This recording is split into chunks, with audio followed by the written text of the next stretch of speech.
Yo, salut tout le monde, comment va? C'est Lord Vendetta avec vous, j'espère que tout le monde va bien, j'espère que tout le monde passe un merveilleux mercredi. Salut à vous tous la famille, salut les gens de YouTube. Une autre vidéo statique, mais avant de commencer, n'oubliez pas qu'il y a toujours un rabais sur le 10 toilette. Au lieu de 159 $, c'est 109 $ et le lien il se trouve dans la description sur chacune de mes vidéos. Sinon la famille, je vous conseille fortement d'ouvrir un compte sur Bitrou et le lien il se trouve dans la description sur chacune de mes vidéos. Sinon la famille, vous savez, le Club des Champions, une magnifique communauté, des magnifiques membres, énormément d'opportunités, énormément de sujets, énormément de plein de choses. La vérité, si vous voulez vraiment vous développer, avancer rapidement, en parallèle avec une communauté honnête, transparente et vraiment fiable et solide, alors tu es le bienvenu dans le Club des Champions. Et le lien, il se trouve dans la description sur chacune de mes vidéos. Donc, on commence live. Et premier truc, l'émetteur USDT, donc l'émetteur Tether.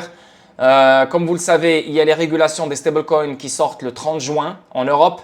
Donc, ça va changer la donne. Déjà, il y a OKX qui a dit qu'il va délister USDT de son échange. Il y a Uphold, juste dernièrement, il a dit comme quoi ils vont délister USDT de leur échange en Europe. Là maintenant, on a deux gros échanges, OKX et Uphold, qui ne vont plus supporter USDT en Europe. Et là, comme par hasard, le USDT en parallèle à tout ce bordel, je ne sais pas, peut-être parce qu'ils savent et Tether savent que voilà, ils auront des problèmes par rapport à ces régulations qui vont être en Europe. Et là, Tether, en parallèle, il a décidé de lancer un nouveau stablecoin à USDT adossé à l'or. Donc, je ne sais pas, peut-être le USDT qu'on connaît, pas peut-être. On sait que c'est quelque chose de très louche. Tether, il est utilisé par le gouvernement américain pour sortir l'argent des États-Unis et faire rentrer l'argent des États-Unis sans passer par l'infrastructure légale. Tether, il est protégé. Tether, il est utilisé pour faire pomper le Bitcoin. Tether est utilisé pour faire pomper le marché des obligations. Donc, Tether, c'est vraiment une arme pour le gouvernement américain. C'est sûr et certain, il est protégé depuis le jour numéro 1. Maintenant, est-ce que Tether va continuer à opérer? Est-ce que Tether va continuer à exister? La vérité, j'ai aucune opinion par rapport à ça. Nous, en tant qu'investisseurs, nous, on va prendre nos précautions. Même si, voilà, il y a une petite voix qui nous dit que Tether ne va pas disparaître, il va toujours exister, il faut toujours prendre ses précautions. Si tu es là pour le court terme, donc, je sais pas moi, tu as un trade à prendre, ou tu sais que ton argent, elle est parqué juste pour du court terme, une semaine, 5 jours, un mois, un truc du genre, et tu vas directement changer tes USDT pour un actif, il n'y a pas de problème, tu peux continuer à utiliser des USDT. Mais si tu comptes vraiment stationner ton argent ou parquer ton argent pour du long terme, 1 an, 2 ans, 3 ans, je ne te conseillerais pas d'utiliser USDT. À partir de maintenant, je ne te conseillerais pas d'utiliser USDT pour stationner ton profit sur du long terme. Okay? Là maintenant, on a des bons stablecoins qui vont voir le jour, le RLUSD de Ripple. Donc là, ça va être une opportunité pour toi, une façon pour toi pour stationner ton argent sur du long terme. Mais USDT, pour l'instant, il faut prendre nos précautions. On l'utilise que pour du court terme. Okay? Là maintenant, USDT, il a balancé son nouveau stablecoin qui est adossé à l'or. Peut-être parce que le premier USDT qui est backé par le dollar, il y a trop de problèmes dessus.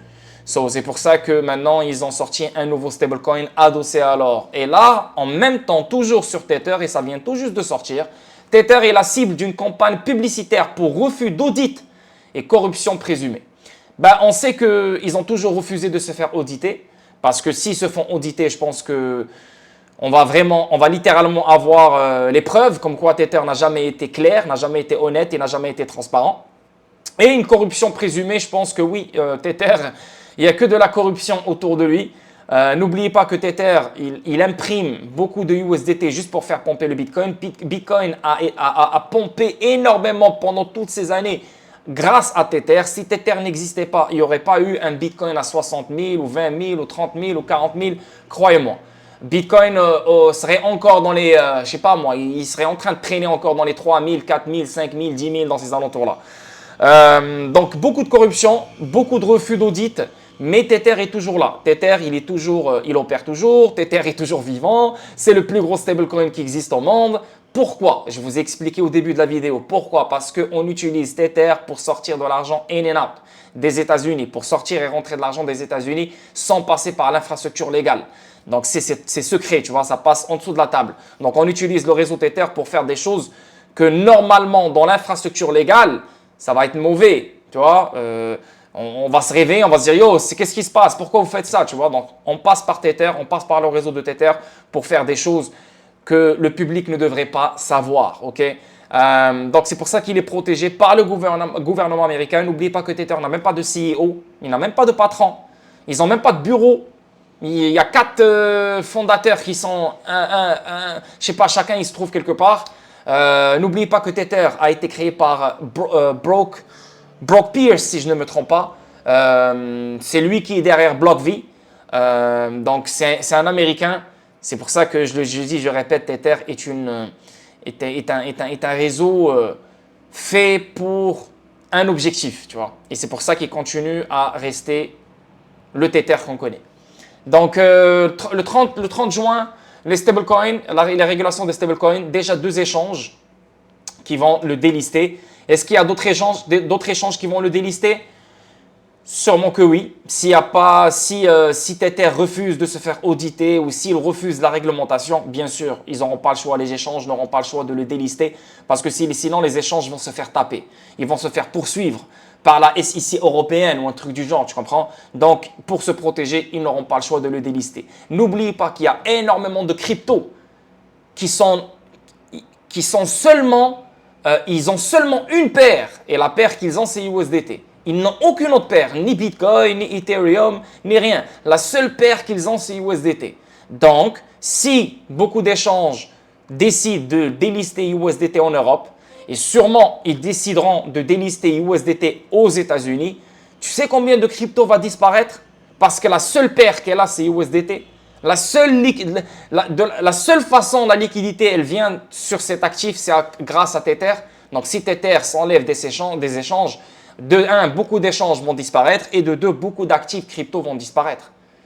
Donc, rappelez-vous que ce que Brad Garlinghouse il avait dit, 99% des cryptos vont disparaître.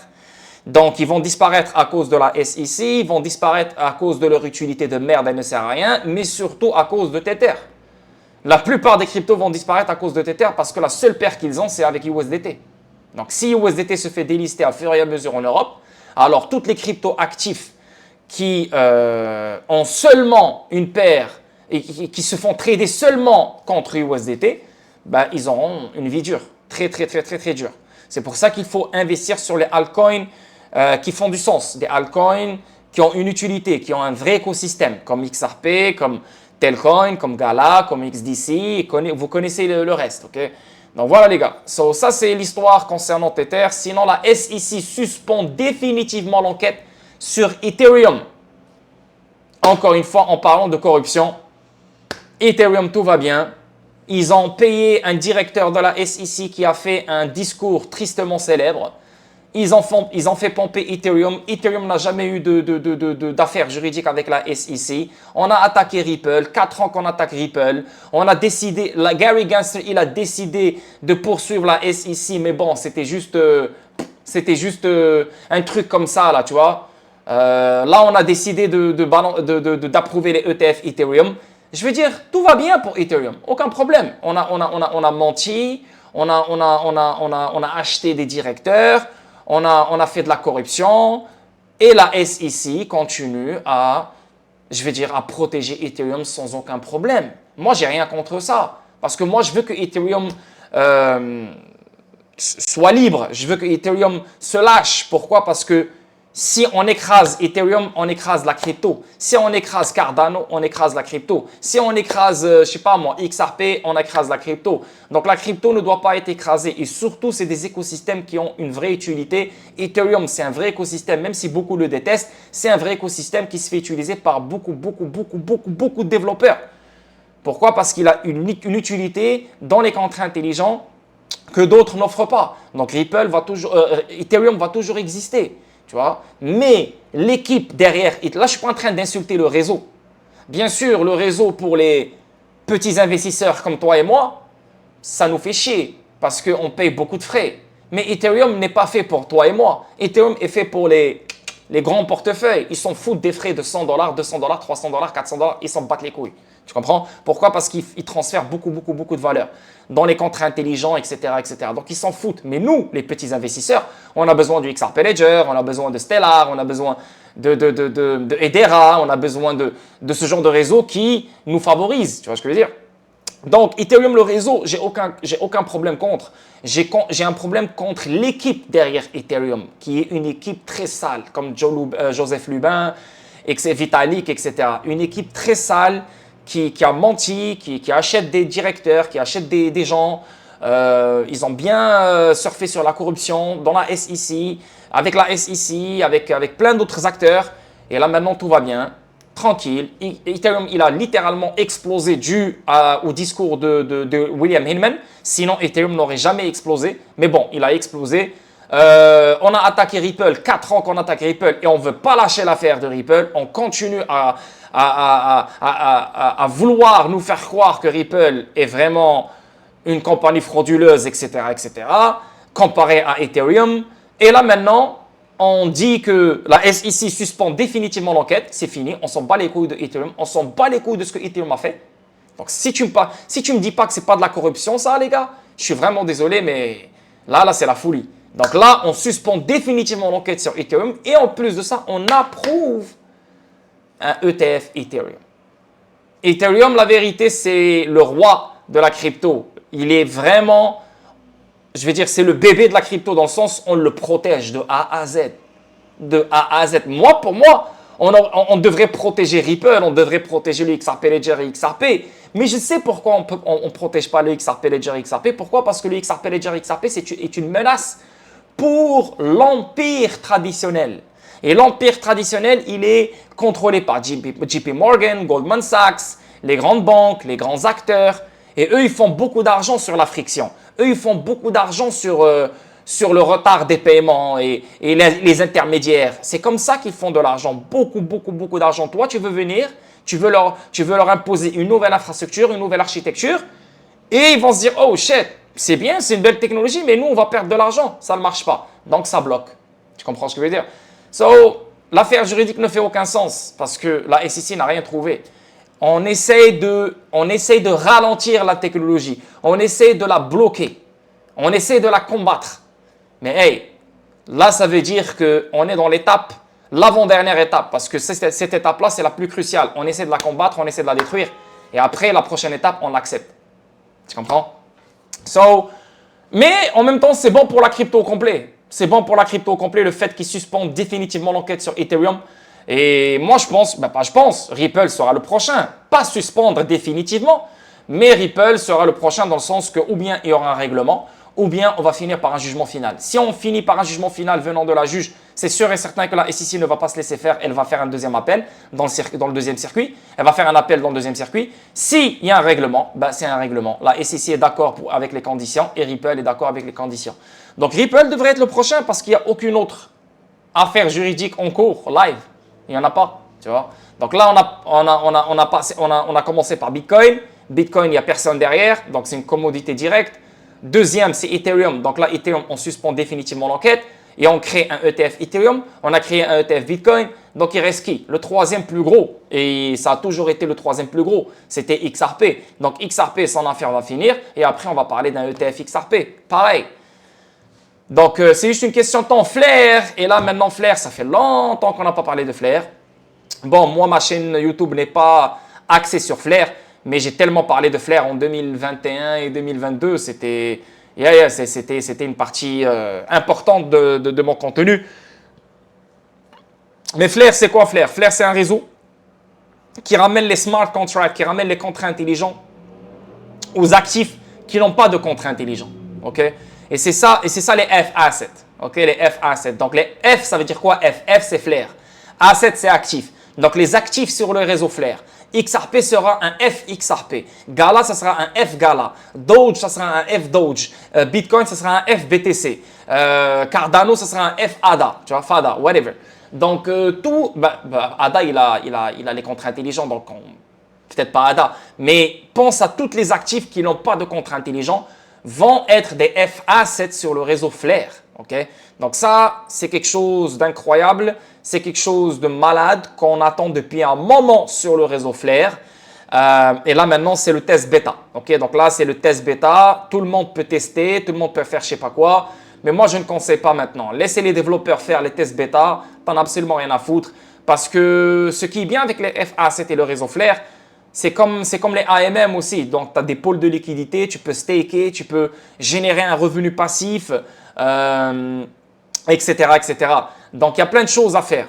N'oubliez pas, il y a Songbird aussi. Songbird, c'est le réseau dans lequel on teste en premier et une fois on est sûr, là, ça va sur le réseau Flare. Donc, le réseau Songbird, c'est comme la Ligue 2 et le réseau Flare, c'est la Ligue 1.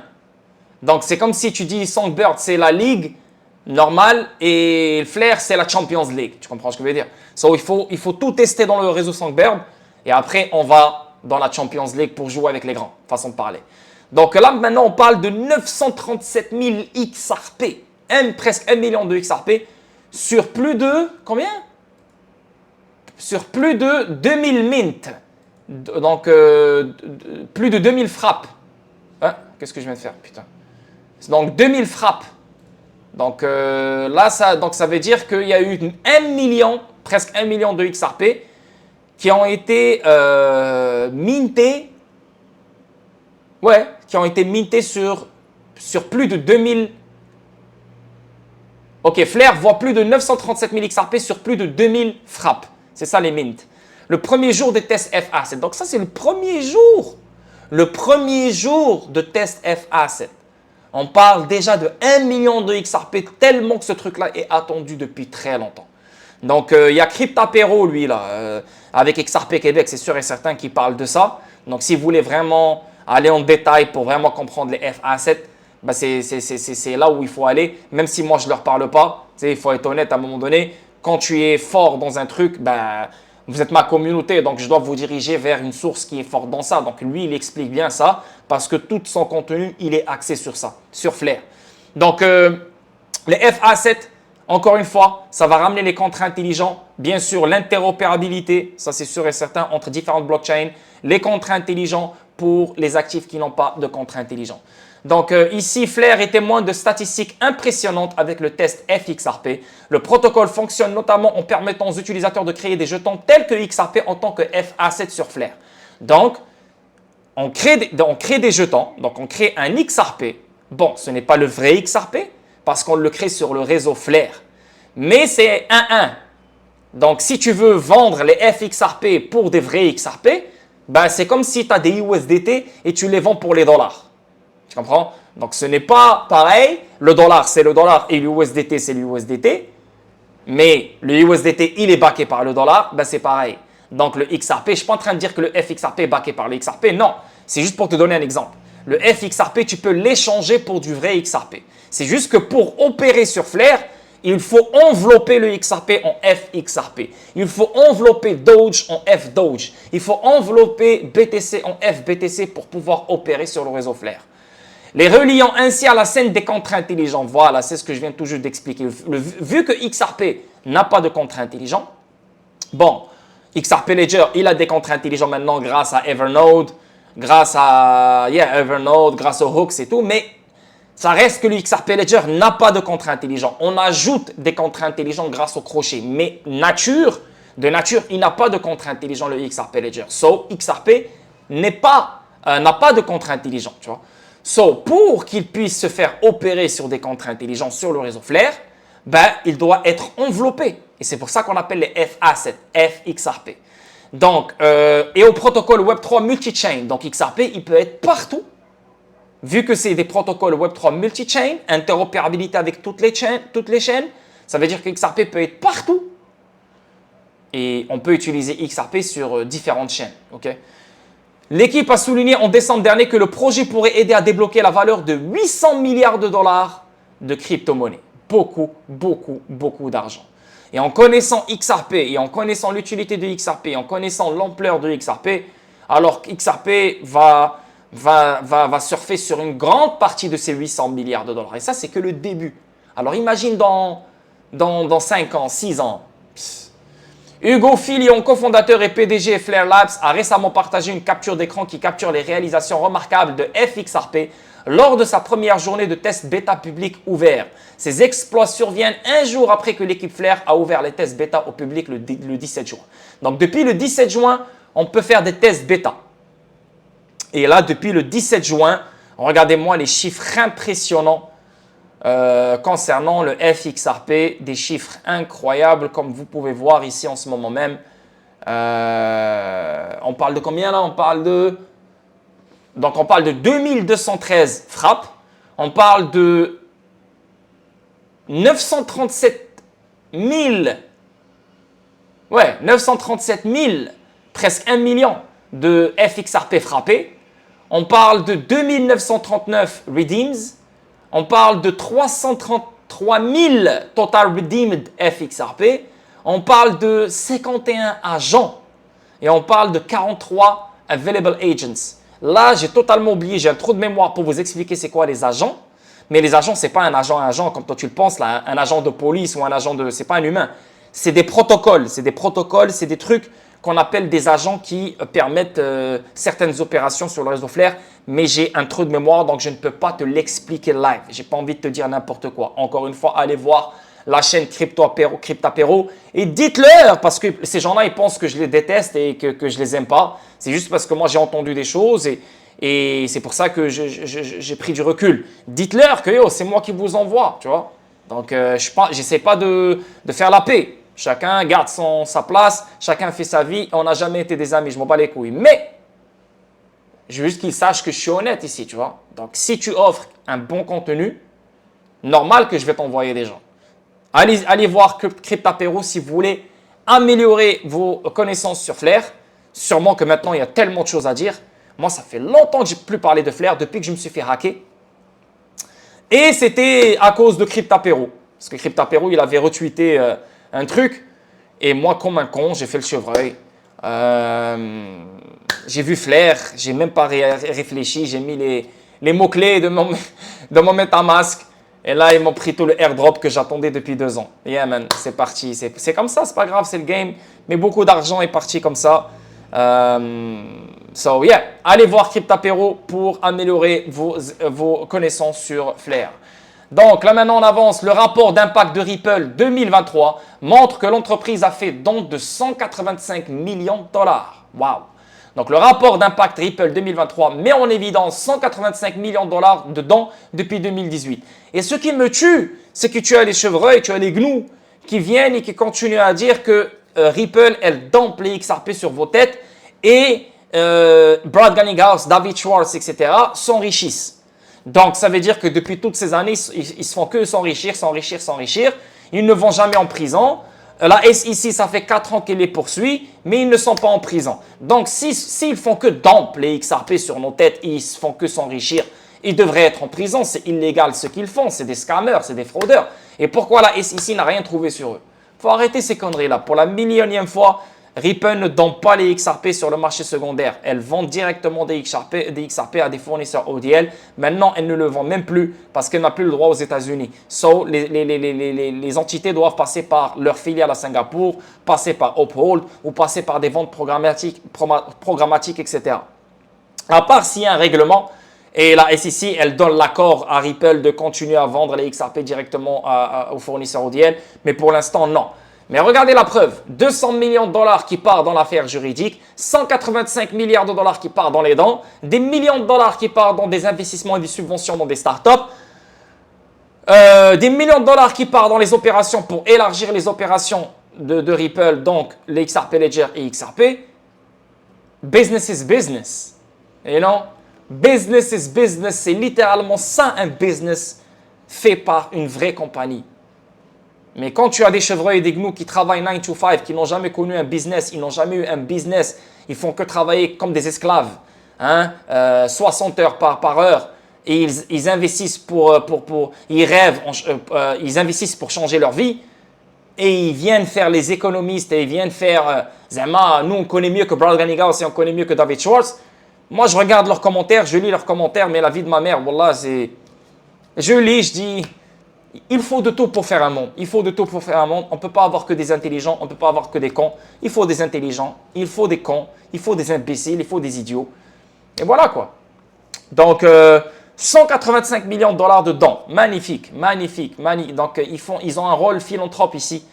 Effort d'inclusion financière. Selon le rapport, Ripple a fait des progrès significatifs dans l'élargissement de l'accès aux services financiers pour les populations mal desservies, en collaboration avec les organisations telles que la Fondation Mojaloup, qui utilise l'Interledger Protocol, et le Lab for Inclusive FinTech de l'Université de Californie à Berkeley. N'oubliez pas que Ripple a déjà fait des dons au MIT, ils ont fait des dons à Harvard, ils ont fait des dons à plein d'universités dans le monde entier. Ripple s'est efforcé de fournir des services financiers aux personnes non bancarisées et sous-bancarisées. Le partenariat en cours avec Mercy Corps Ventures a donné lieu à 6 nouveaux investissements dans des entreprises en démarrage et à 5 programmes pilotes en 2023, bénéficiant à plus de 3 millions de personnes mal desservies avec des produits et services financiers. Tu vois? Regarde qu'est-ce que Ripple il fait. Regardez-moi toutes ces ventes que Ripple fait ou elle a déjà fait. Regardez-moi où l'argent elle part. Elle part dans l'éducation, elle part dans les universités, elle part dans l'inclusion financière, elle part en Afrique, elle part dans les pays où on a besoin de cet argent-là. Là, on fait vraiment un travail humanitaire, on fait un travail beaucoup plus que ce qu'on fait dans la technologie, tu vois. On fait un travail philanthrope, mais les gens ne comprennent pas ça. Les gens ne comprennent pas ça, ils ne voient pas le travail que Ripple fait quotidiennement depuis le jour numéro 1. Et ils viennent, ils m'insultent en me disant « Ouais, mais Lord, il faut que tu fasses des vidéos de 10 minutes. » Tout ce que je viens de t'expliquer jusqu'à maintenant, on est à 26 minutes. Comment tu veux que je t'explique tout ça en 10 minutes? Comment tu veux que je t'explique tout ça en 12 minutes? Pour la millionième fois, je peux te faire des vidéos de 12 minutes et de 10 minutes. Et là, je vais augmenter mes followers. Mais est-ce que toi, tu vas comprendre? Non. Mon but, c'est de te faire comprendre sur quoi tu es investi. Donc, tu as toutes les personnes qui m'écrivent sur les commentaires, tu devrais faire des vidéos de 10 minutes. La preuve, tout le monde s'en fout de comprendre. Les gens, ils veulent juste savoir que leur investissement est bon. Le reste, je m'en bats les couilles. Je n'ai pas le temps de comprendre, je n'ai pas le temps de savoir. Ben, il y a des youtubeurs pour ça. Il y a des youtubeurs pour les 10 minutes. Il y a des youtubeurs pour les 15 minutes. Il y a des youtubeurs pour les 12 minutes. Mais moi, j'ai décidé que les gens doivent comprendre. Mais les gens, ils s'en foutent. Les gens, ils s'en foutent. C'est moi qui me fais du mal. Les gens s'en foutent. Les gens s'en foutent. Ils ne veulent pas comprendre. Tu vois? Et là, tu as certains types qui viennent, qui disent « Ah, tes insultes, tu vois les gens d'en haut. » Comment? Je veux juste comprendre. Ça, c'est des gens qui veulent juste parler pour parler. Ils me détestent, ils me haïssent. Donc, dès que tu leur donnes l'opportunité pour qu'ils ouvrent leur bouche de caniche, parce que les caniches, c'est eux qui aboient le plus, alors ils viennent, ils commencent à te balancer des textes sur les commentaires. Ils te disent que je vois les gens d'en haut. Comment tu veux que je te vois d'en haut si je passe ma vie à te faire des streams de 3 heures, 4 heures, non seulement dans le privé, mais aussi dans le public, pour que tu comprennes? Depuis 2021, je t'ai fait connaître Telcoin, je t'ai fait connaître XDC, je t'ai fait connaître Gala, je t'ai fait connaître IoTech, je t'ai fait connaître HBR, je t'ai fait connaître BAC, je t'ai fait connaître UFO, je t'ai fait connaître Victor VR, je t'ai fait connaître tellement de... Sans parler de la macroéconomie, sans parler des métaux précieux, sans parler des trades, sans parler des analyses techniques, sans parler de... Et je vois les gens d'en haut.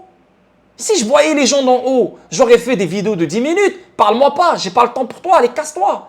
Écoute ma vidéo de 10 minutes, j'ai pas le temps, je fais ma vie, et voilà, je te balance des vidéos de 10 minutes chaque jour, tranquille, et voilà, la vie, elle est belle. Comment, tu vois, c'est pour ça que ce que vous dites est faux. Ce que vous dites est faux, et ça ne fait aucun sens. Maintenant, il y a des gens qui osent venir me dire, remets-toi en question. Tu vois, les gens sont forts, ils sont forts dans les conseils. Les gens, c'est les meilleurs dans les conseils. N'importe qui tu lui parles, il va te dire non frérot, il faut faire ci, il faut faire ça, il faut faire ça. Mais quand tu regardes sa vie, le mec il est pourri. Les gens ils me donnent des conseils, ils n'ont même pas de chaîne YouTube. Les gens ils me donnent des conseils, mais c'est les premiers à regarder mes vidéos et à être les premiers de la classe à regarder mes vidéos. La preuve, ils me laissent des commentaires. Donc ça veut dire qu'ils regardent mes vidéos, qu'ils me suivent. Mais ils sont les premiers à critiquer. Et en plus de ça, ils me disent « Ah, tu vas nous insulter. Tu ne prends pas bien la critique. Toi, tu aimes tes fanboys. » Quel fanboy? Vous êtes en train d'insulter plus de 300, plus de 400, plus de 500 personnes dans le Discord. Oh, ces 500 personnes-là sont tous des fanboys. Ces 500 personnes-là sont tous des cons. Ces 500 personnes-là sont tous des imbéciles. Ils sont tous des zombies. Ils sont tous endoctrinés par moi. Faut pas être con. Faut pas être con. J'ai des gens qui ont compris mon message et qui ont compris mon style. Je ne suis pas là pour insulter les gens, je ne suis pas là pour voir d'en haut les gens et je ne suis pas là pour faire le prétentieux sur les gens. Regarde, derrière, regarde, tu as un lit.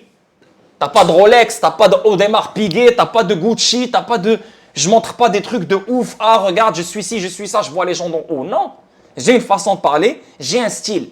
Mais c'est pour toi, pour t'aider, pour améliorer tes connaissances.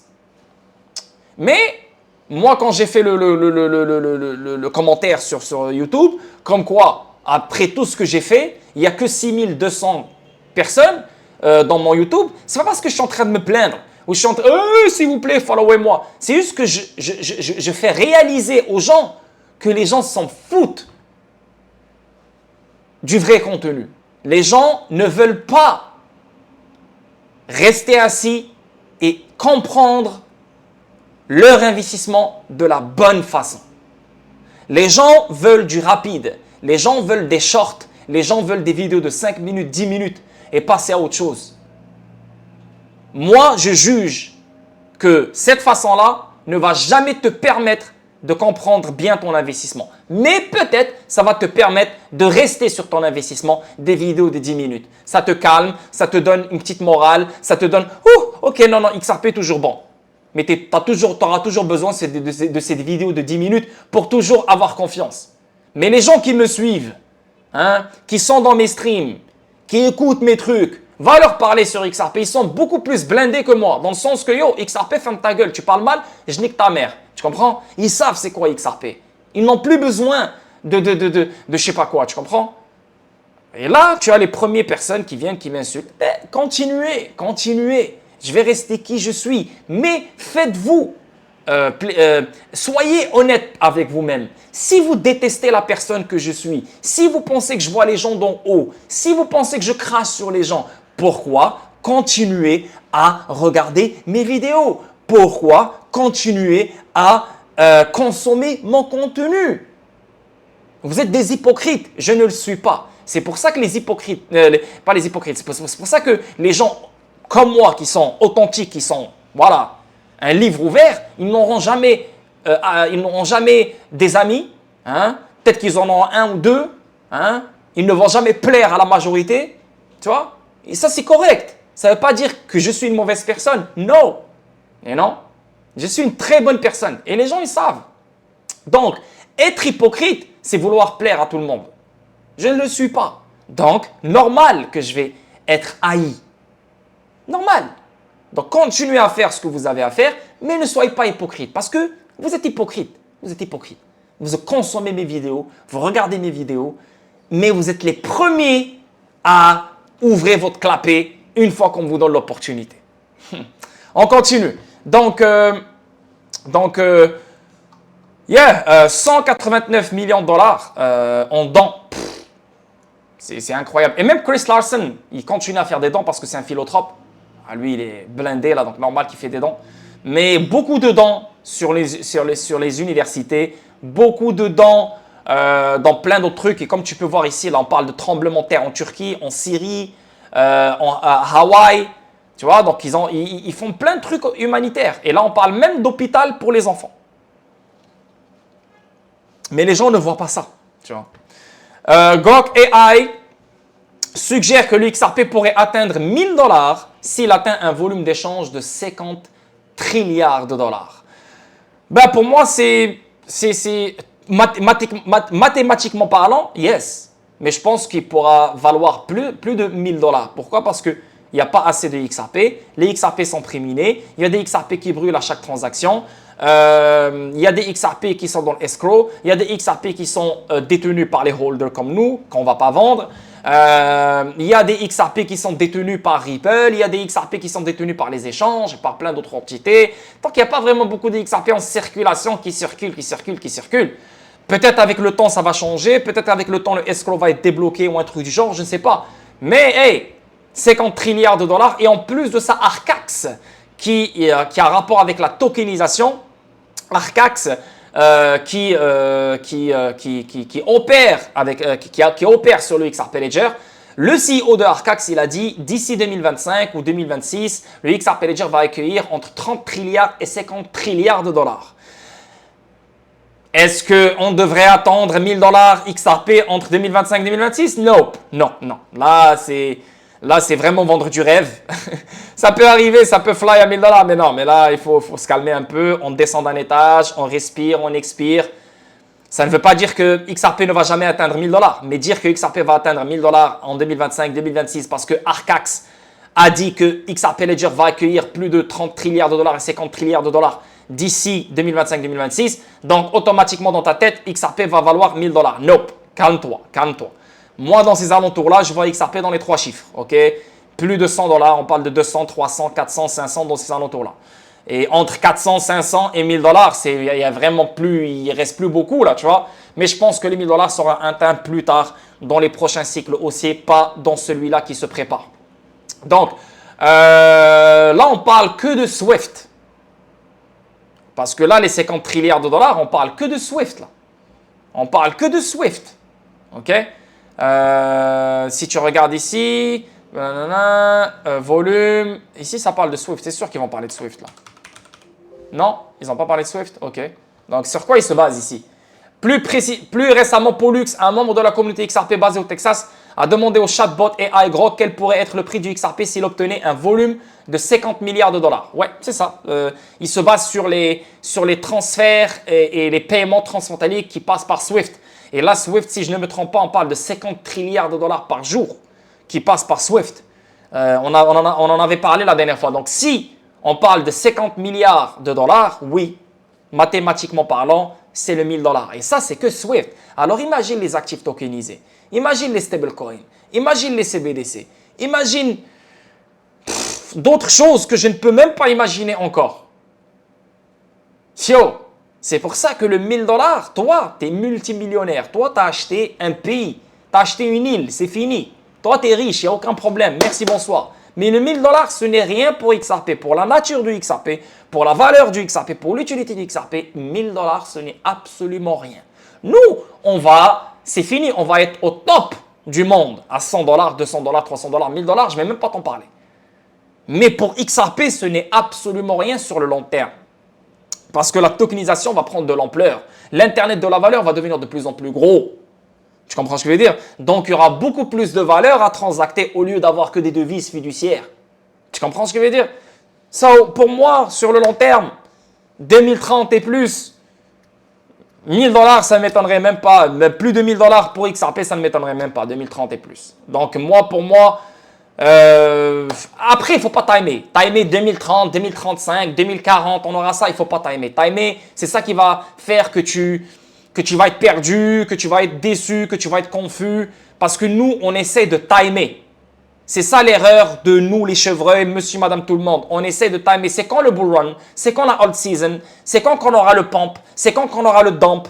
Quel jour? Quelle semaine? Quel mois? On veut timer. On veut timer. On veut toujours avoir un plan parfait.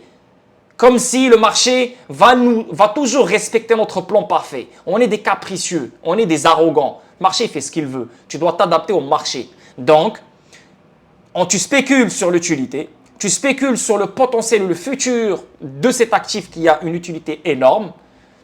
Tu spécules sur son price et tu te dis, OK, ce truc-là, il va aller très loin dans le futur. Parce qu'il y a ci, il y a ça, il y a ça, il y a ça. Mais je ne vais pas essayer de timer. Tu comprends? Parce qu'en essayant de timer, il y a des gens qui osent venir me dire sur YouTube, 2030, peut-être que XRP sera à 50 $ en 2030. Peut-être que XRP sera à 100 $ en 2030. Tu vois, les gens essayent toujours de timer, même si ils sont bêtes dans leur timing, même s'ils sont cons dans leur timing, ils vont essayer de timer. Tout le monde essaye de timer. Et ça, c'est la chose qu'il ne faut pas faire. Il faut comprendre l'utilité de XRP, comprendre la grande image, comprendre son futur, et tu dis OK. Donc là, maintenant, je l'ai acheté à 30 sous, je l'ai acheté à 40 sous, je l'ai acheté à 50 sous. Je possède 50 000 XRP par exemple. Si ça monte à 100 $, j'ai 5 millions de dollars. Est-ce que j'ai déjà été millionnaire dans ma vie? Non. Première fois que je vais être millionnaire dans ma vie. Donc, une fois que ça touche le 100 $, entre 2025 et 2026, d'après ce que Lord me dit dans les analyses techniques et ce que je vois un peu à gauche, à droite, alors je vais prendre 1 million de dollars, 2 millions de dollars et je le mets de côté. Tu comprends ce que je veux dire? Et à fur et à mesure. Pourquoi? Parce que on ne va jamais rester les bras croisés à attendre XRP qu'il monte à 50 000 $, 20 000 $, 10 000 $, 30 000 $ et là on retire.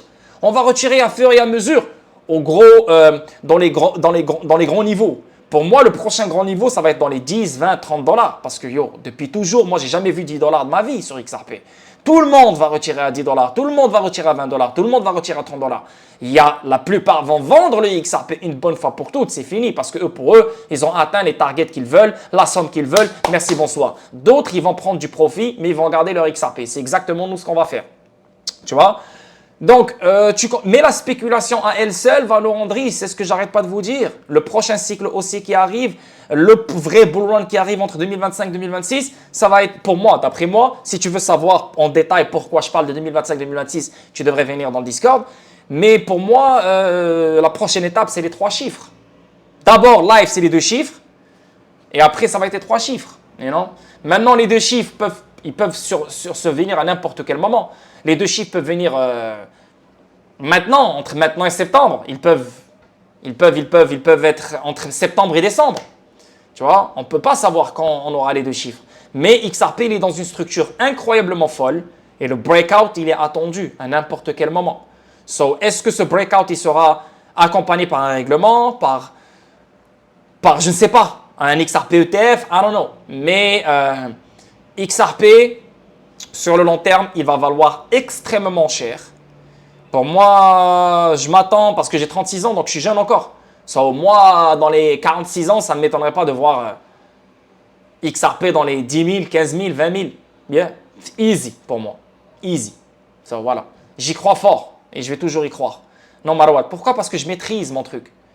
Je suis passionné par XRP. Je suis passionné par cette technologie qui est exceptionnelle. Je ne suis pas en train de dire qu'il n'y a que XRP. Parce que les gens qui me suivent depuis 2021 savent que je ne parle pas que de XRP. Ma chaîne YouTube est basée sur XRP, mais je ne parle pas que de XRP. Les nouveaux qui viennent tout juste me suivre, ils pensent que je parle que de XRP, mais eux, c'est des cons. Voilà, t'es nouveau, je m'en bats les couilles. Va voir mes anciennes vidéos, tu vas voir que je parle de XLM, je parle de Gala, je parle de XDC, je parle de Telcoin, et je parle de plein de choses. Donc, il n'y a pas que XRP. Mais XRP, il est exceptionnel. XRP, il a une utilité énorme. XRP, il a un feature incroyable. Donc, pour moi, XRP va valoir extrêmement cher dû à son utilité et surtout dû à ce que le XRP Ledger ajoute comme fonctionnalité. Les AMM, Lending Protocol, etc., etc.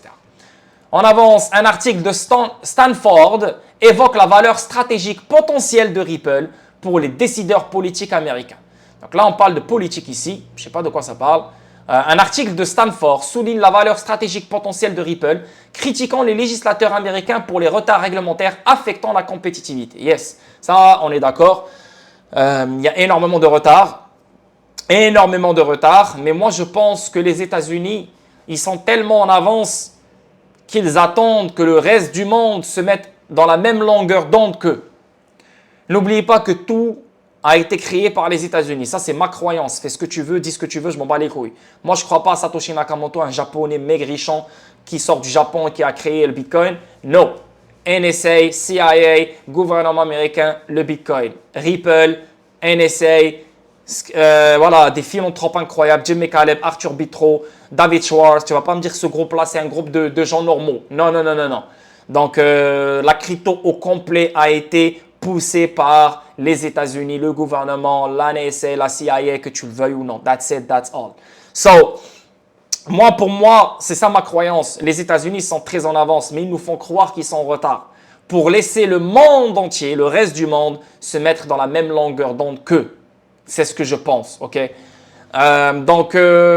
Ici, on parle de l'article « Potentiel d'entraînement et obstacles réglementaires ». Le document de Stanford souligne la nécessité pour le gouvernement américain de favoriser un environnement favorable aux entreprises pour les entreprises de technologie de registre distribué. Bien sûr, parce que les DLT vont devenir une épine dorsale pour n'importe quelle industrie, que ce soit le système financier, le système médical, le système du financement du commerce, l'immobilier, tout ce que tu veux, carbone, tout ce que tu veux, les DLT, ça sera nécessaire, ça sera l'épine dorsale pour toute industrie. Donc, il faut un environnement favorable. Et pour avoir un environnement favorable, il faut des règles.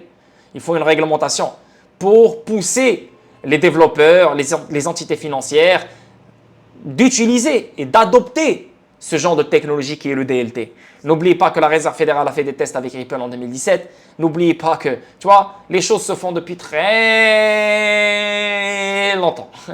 En particulier celles comme Ripple. Le journal représente Ripple comme un réseau de paiement du secteur privé. C'est vrai, Ripple est un réseau avec RippleNet. RippleNet est un logiciel, c'est un réseau privé qui détient des institutions financières qui peuvent communiquer entre elles, s'envoyer différentes valeurs entre elles, etc., etc. Et à travers ce logiciel, à travers ce réseau, ils peuvent utiliser XRP, ils peuvent utiliser ODL, ils peuvent utiliser le XRP Ledger. Voilà. Mais ils ne sont pas obligés, tu comprends? S'ils veulent, ils peuvent. Privé qui gère plus d'1 milliard de dollars de transactions quotidiennes et bénéficie d'une vaste portée mondiale. Donc là, on parle déjà de transactions quotidiennes de 1 milliard de dollars. Et c'est que le début. C'est pour ça qu'avec dans 5 ans, 6 ans, 7 ans, 10 ans, ça va être au même niveau que Swift. Il fait valoir que le paysage réglementaire incertain aux États-Unis a entravé la compétitivité, les progrès de la recherche et le potentiel de croissance de Ripple.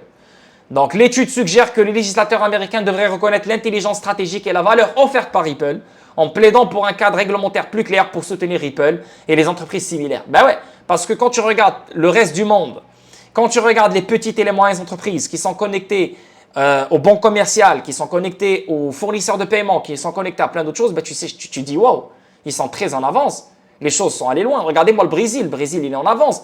Tu as plein de pays qui sont littéralement en avance dans cette nouvelle technologie. Et là, tu te dis, shit, si les États-Unis restent comme ça, ben, toutes les banques aux États-Unis, tous les fournisseurs de paiement aux États-Unis, tous les petites et les moyennes entreprises, les petites et les moyennes entreprises aux États-Unis vont avoir la vie dure. Ils ne pourront pas compétitionner avec le reste du monde. Donc, ça va être la merde, tu vois. Et ça ne peut pas se faire comme ça, de cette façon. Donc, la bataille juridique de Ripple avec la SEC, on va mettre les points sur les i. Il y a beaucoup de monde qui pense que la SEC a seulement demandé 102 millions. Il n'y a pas de 102 millions. C'est totalement faux. La SEC, maintenant, elle a baissé le 2 milliards. Maintenant, c'est devenu 1,17 milliard. 1,17 milliard d'amende. Et si tu décortiques le 1,17 milliard d'amende, de l'amende, il y a 102 millions de dollars qui a rapport avec la pénalité civile, si je comprends bien. Mais non, l'amende, elle est toujours high. Hein. On parle de 1,17 milliard. La communauté XRP fait face à une nouvelle arnaque autour du lancement de Ripple RLUSD Stablecoin. Les gars, le RLUSD Stablecoin n'est pas encore sorti. Donc, tant que la réglementation des stablecoins n'a pas encore vu le jour, le stablecoin de Ripple n'a pas encore vu le jour et ne verra pas le jour. Donc, toute personne, n'importe quel site web, n'importe quel influenceur sur Twitter, sur YouTube qui te parle du stablecoin de Ripple, comme quoi il est lancé, comme quoi tu peux l'acheter, comme quoi tu peux… Ne touche rien. Ne touche absolument rien et ne clique sur rien parce que tu pourras tout perdre. Ok? Rappelez-vous que les hackers, ils nous ont cassé la tête sur YouTube avec les scams XRP. Maintenant, ils vont essayer de faire la même chose avec le stablecoin RLUSD. Faites attention les gars. Ne cliquez sur rien. Pourquoi? Parce que c'est un scam. Le stablecoin de Ripple n'a pas encore été créé, il n'a pas encore été lancé. Ok? Et là, Sandbee, qui est un gros partenaire de Ripple et qui utilise ODL, Sandbee lance la collection Sandbees KRW. Sandbees KRW Collection fournit une solution tout en un pour prendre en charge des paiements commerciaux internationaux transparents pour les entreprises mondiales. Et ça, derrière, il y a le XRP Ledger, XRP. Donc, je ne sais pas s'ils vont mentionner Ripple ici ou quelque chose. Non, ils ne le mentionnent pas. XRP. Non, même pas XRP. Mais Sandbee, très très reconnu. Hein. Très très reconnu. Sandbee Ripple, comme tu peux le voir ici. Voilà, Sandbee Customer, tu vois, Ripple. Ripple's Korean Partner Sandbee, tu vois, c'est un partenaire coréen. Et n'oubliez pas, juste dernièrement, Ripple, elle a mis un fonds de 1 milliard de XRP pour la Corée et le Japon, tu vois, pour améliorer, je veux dire, pour investir, investir sur les développeurs, sur des startups dans ce milieu-là. Mais c'est un Sandbee, ce n'est pas une startup, c'est une vraie entreprise qui est partenaire de Ripple, qui utilise la technologie de Ripple, ODL surtout. Et là, ici, comme tu peux voir, on parle de les paiements commerciaux internationaux transparents pour les entreprises mondiales. Nice. Et Sandbee fait partie de RippleNet. Donc voilà la famille. Je pense qu'on a fini avec la vidéo statique. J'espère que vous allez aimer. N'oubliez pas les likes, n'oubliez pas les abonnements, n'oubliez pas de me laisser des commentaires, mauvais ou bons. Laissez des commentaires, faites-vous plaisir. Ça m'aide avec l'algorithme. Sinon, la famille, n'oubliez pas d'intégrer le Discord. Je vous invite fortement à intégrer le Discord. Ne faites pas attention à mon caractère. En fait, c'est comme si tu vas regardez, moi, le gym dans lequel je vais, c'est un gym de combat. Okay? Combat, force physique, etc. Ce n'est pas juste musculation. Les gens, ils te parlent mal. Ils te parlent mal. Allez, allez, les go, go, ils te parlent mal. Si toi, tu as l'ego, là, ah non, pourquoi ils me parlent mal et tout? Yo, tu vas te fâcher, tu ne vas pas aimer. Et à chaque fois, moi aussi, j'ai envie d'exploser. Yo, relax. Yo, je suis nouveau. Je viens tout juste d'arriver. Ils s'en battent les couilles, tu vois. Des fois, ils te piquent exprès juste pour voir comment tu vas réagir. Moi, je fais ça. C'est pas une stratégie. Moi, je suis comme ça, tu vois. Moi, je fais ça parce que dans ma vie à moi, ça n'a jamais été beurre, caviar, saumon. Non, non, non. Ça a toujours été dur. Je dois vivre la chose durement pour vraiment comprendre. Et ça, c'est devenu une façon pour moi, un lifestyle. Donc, quand j'insulte, bon, il y a des gens qui méritent les insultes. On les insulte vraiment, c'est vraiment une insulte. S'il était devant moi, je l'aurais insulté. Ouais, t'es une mauvaise personne. Il y a des gens que j'ai insultés et j'ai aucun regret. D'autres, et la majorité de mes insultes, ont été sur des gens juste pour les réveiller, pour les basculer. C'est tout. Et c'est exactement ce que je continue à faire sur le Discord et le Discord continue à augmenter. Donc, les gens qui viennent sur le Discord, ce n'est pas des fanboys. Ce n'est pas des cons. C'est des gens avec des statuts, des gens avec des diplômes, des gens avec des vies. Ils s'en battent les couilles de moi. Ils peuvent partir du jour au lendemain. Ils ne sont pas là parce qu'ils m'aiment. Mais ils savent que je leur apporte quelque chose d'intéressant que la plupart des autres youtubeurs ne ramènent pas. Parce que je peux te faire une vidéo de 10 minutes et partir, ciao, bye. Mais avoir un gars connecté avec toi qui te parle chaque jour, qui est proche de toi, ben, tu vas apprendre beaucoup plus vite et tu vas apprendre plus de choses. C'est ça le but, c'est apprendre plus de choses. Ce n'est pas m'enrichir avec YouTube. Tu comprends? Mais j'ai beau à parler honnêtement comme ça et j'ai beau à être vrai comme ça avec vous, il y aura toujours des gens qui vont venir et qui vont écrire des commentaires de merde. Donc, faites ce que vous voulez. Je ne vais pas changer. Et si je dois insulter, je vais insulter. Mais je ne suis pas hypocrite. Ça, c'est un truc que tu ne pourras pas m'enlever. Toi, tu es hypocrite. Vous êtes hypocrite. Je ne parle pas de tout le monde, mais ils se reconnaissent. Tu vois? Vous avez tendance à vouloir plaire à tout le monde. Moi, je ne veux pas plaire à tout le monde. Celui qui rentre dans ma vie, marhaba. Celui qui ne rentre pas dans ma vie, qu'il a niqué sa mère. That's it. Je ne vais pas m'habiller, ou je ne vais pas parler, ou je ne vais pas réfléchir d'une certaine manière pour que toi, tu dis, ah, ce gars-là, c'est un bon. Ta mère, la pute. Je m'en bats les couilles. That's it. Mais, tu ne peux pas m'enlever la qualité de mon contenu. Hein, que je te fais depuis 4 ans. Une qualité incroyable depuis 4 ans. Et je continue à rester constant. Ciao tout le monde et on se voit vendredi pour une autre vidéo statique. Peace.